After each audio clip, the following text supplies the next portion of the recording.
नमस्कार दोस्तों, स्वागत है आप लोग का हिंदुस्तानी स्पेशल एडी के एक और नए वीडियो में।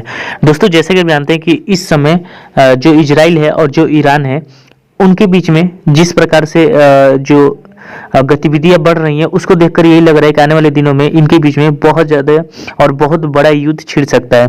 दोस्तों, आपको पता होगा कि इजराइल ने अभी जो यूएई है उससे इंटेलिजेंस का मदद मांगा है और इसका सबसे बड़ा कारण है कि जो ईरान है उस पर वो अटैक करना चाहते हैं। आपको पता होगा दोस्तों कि जो ईरान है वो चाहते हैं कैसे भी करके न्यूक्लियर बम बना दे और इसका सबसे बड़ा जो खतरा है वो इजराइल अपने आप को मानता है। दोस्तों, आपको पता होगा कि जो अमेरिका है वो बीच में आया और अमेरिका ने कहा कि जो पहला वाला जो जिस पे हम काम कर रहे थे उस पे ही एक बार फिर से काम किया जाए, लेकिन इजराइल ने वहाँ पे साफ कर दिया कि ये अमेरिका के लिए अच्छा हो सकता है लेकिन कभी भी इजराइल के लिए अच्छा नहीं हो सकता। और इसीलिए जो इजराइल है वो लगातार ईरान पर दबाव डाल रहा है कि ये जो न्यूक्लियर जो बनाने की कोशिश की जा रही है बम उसको रोका जाए।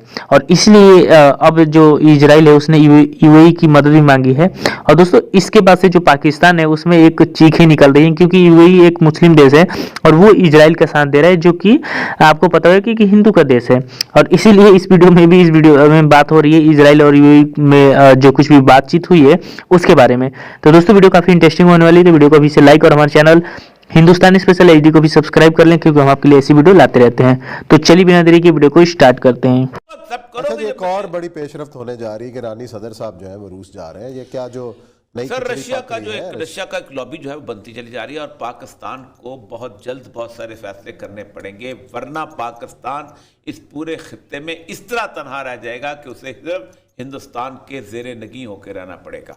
क्योंकि ये नहीं हो सकता कि पाकिस्तान और इंडिया जो है ये दोनों अमेरिका के साथ हो और एक ही जगह पे हो तो पाकिस्तान की इंडिया से ज्यादा इज्जत हो। बाहर निकलेगा तो इज्जत बनेगी। तो होगा, लेकिन एक और बड़ी पेशरफ्त आज ये हुई है कि अबू धाबी में हमला हुआ एयरपोर्ट पर, उसके बाद सना पर हमला जवाबी हुआ सऊदी इत्तेहाद की जानिब से और उसके अंदर 20 के करीब हलाकतें हैं।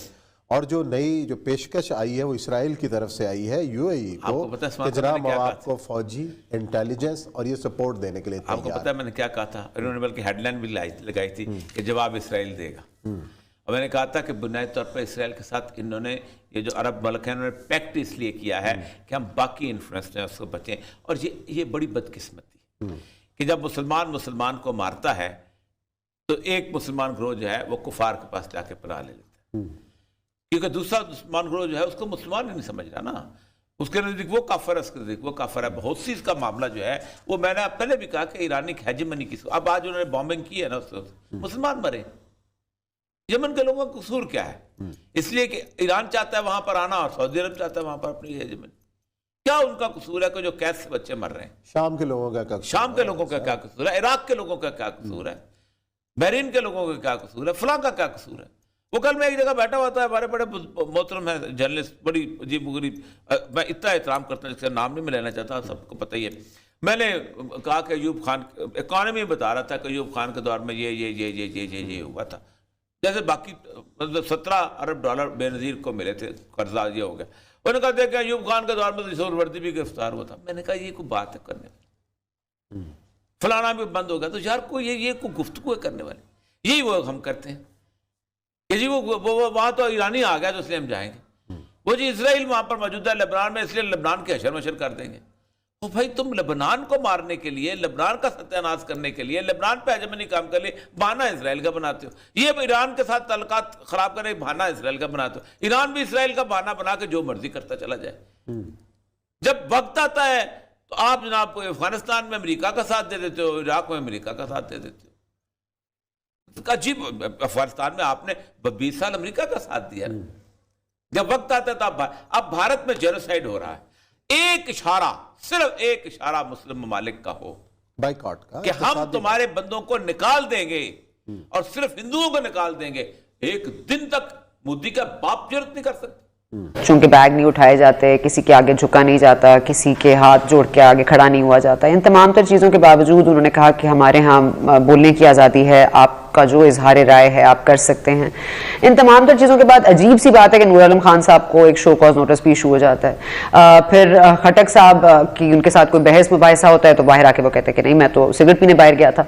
तो आई थिंक ये मामला तो बहुत पहले से चल रहा है रेहान, बहुत ही अरसे से। मतलब मैं असद कैसर साहब भी मुझे याद है कि एक दफ़ा वो कहीं 1.5 साल कबल की बात है ये, कि वो किसी डिनर पे मदू थे पेशावर में, तो उन्होंने वहाँ पे भी कहा कि देखिए हम तो परेशान हैं कि अगर हमारी हुकूमत ना आई, अगले 7 साल अगर हम ना रहे, तो जब ये हमारे साथ इस इंतकामी सियासत की बुनियाद जो हमने रख दी है ये हमारे साथ करें तो हम तो एक दिन भी जेल में बर्दाश्त नहीं कर सकेंगे। तो ये तमाम तर चीज़ें हैं। आप देख रहे हैं कि बहुत सारे लोग मतलब कोई 13 से 12 से 14 MPAs हैं खैबर पख्तूनख्वा में जो पाकिस्तान तहरीक इंसाफ को छोड़कर JUI में जाना चाहते हैं। उसके अलावा भी हम देख रहे हैं कि एक नैरेटिव जो बिल्ड हो रहा था तमाम तर चीज़ों के साथ कि मईशत बेहतर हो जाएगी, हम हर चीज़ को मैनेज कर लेंगे। जाहिर है कि वो मैनेज नहीं कर सके। आप देखिए कि 15 दिन में अगर 7 रुपए पेट्रोल बढ़ जाएगा इस मुल्क का, मतलब क्या कोई मतलब पुरसाने हाल है? नहीं है। देखिए अवाम ने आपको वोट देने हैं और अवाम आपसे खुश नहीं है। छोड़ दीजिए मैं खुश हूँ, आप खुश हैं, अपोजिशन खुश है कि नहीं है, आपको असल वोट तो अवाम ने देने हैं। अतः मैदामात के वोट तो अपोजिशन ने इकट्ठे करने हैं, लेकिन असल वोट अगर आपने वाकई रिगिंग नहीं करनी और अगर आपने शफाफ इंतखाबात कराने हैं तो वो वोट आपको अवाम ने देने हैं। और ये मेरा ख्याल है ये फीलिंग बहुत ज़्यादा असरअंदाज हो रही है पाकिस्तान तहरीक इंसाफ के लोगों में कि हम बहुत अरसे तक इस तरह के मामलात नहीं चला सकेंगे क्योंकि अवाम हमें दोबारा वोट नहीं देंगे। और ये बात मेरा ख्याल है कि उनकी दुरुस्त भी होगी, क्योंकि देखिए अवाम को ये गर्ज नहीं होती कि आपने कितनी करप्शन की, आपने एवनफील्ड अपार्टमेंट्स बनाए कि नहीं बनाए। ये नैरेटिव इमरान खान साहब का था। एहतसाब उनका एक ही एक वाहिद नैरेटिव है जिसके ऊपर ये पूरी पार्टी का बेसिस है। अगर एहतसाब में ही ये नाकाम हो गए हैं और ये खुद अपने मुंह से तस्लीम कर रहे हैं तो फिर इनकी पार्टी में रह क्या गया है? अब आज मैं देख रही थी कि वो मतलब कर्जों के लिए जिस तरह से आसानियां पैदा की जा रही हैं कि एक आदमी को आइडिया आए और वो जाके कर्जा ले ले। अभी तक हमने भी नहीं आज अफगानिस्तान में बहुत बड़ी इकोनॉमिक कॉन्फ्रेंस हुई। अच्छा। और जिसके अंदर आमिर खान मुत्तकी साहब ने तकरीर की, वजीर खारजा, और सबसे बड़ी बात है उनके प्राइम मिनिस्टर जो थे मुल्ला अखुन साहब, मोहम्मद हसन अखुन साहब तकरीर की। उसके अंदर जो उनकी यूनाइटेड नेशंस की जो डेबरा है उसने भी तकरीर की है, डेबरा लायंस। उसने कहा है कि अफगानिस्तान को जिस रिमार्केबल तरीके से 3 चीजें हासिल हुई हैं वो दुनिया में तस्वर नहीं किया जा सकता कि विद इन नो टाइम अमन कायम हुआ। ठीक है, ये कुछ तस्वर नहीं कर सकता था कि कैसे कायम हो गया। Within no time justice का सिस्टम बहाल हुआ है और विद इन नो टाइम वो तमाम तर चीजें थी वो अपने हिसाब से चलना शुरू हुई हैं। ये डेबरा लायंस के head of the UN mission Pakistan told that the conference the global body was working to utilise the economic crisis is not the only problem facing up, it is one of the most urgent one. अब उसमें उन्होंने ये कहा है, उन्होंने कहा जी हमारा मसला जो है ना ये अफगानिस्तान का मसला नहीं है, माशी मसला। यखुन साहब ने कहा हमारा मसला आलमी मसला है, हम आलमी ताकतों ने हमें स्क्वीज किया है। अफगानिस्तान का इंटरनल मसला इकोनॉमिक है ही नहीं। हमारे साथ तिजारत खोल दो, हम आराम से जिंदगी गुजार लेंगे।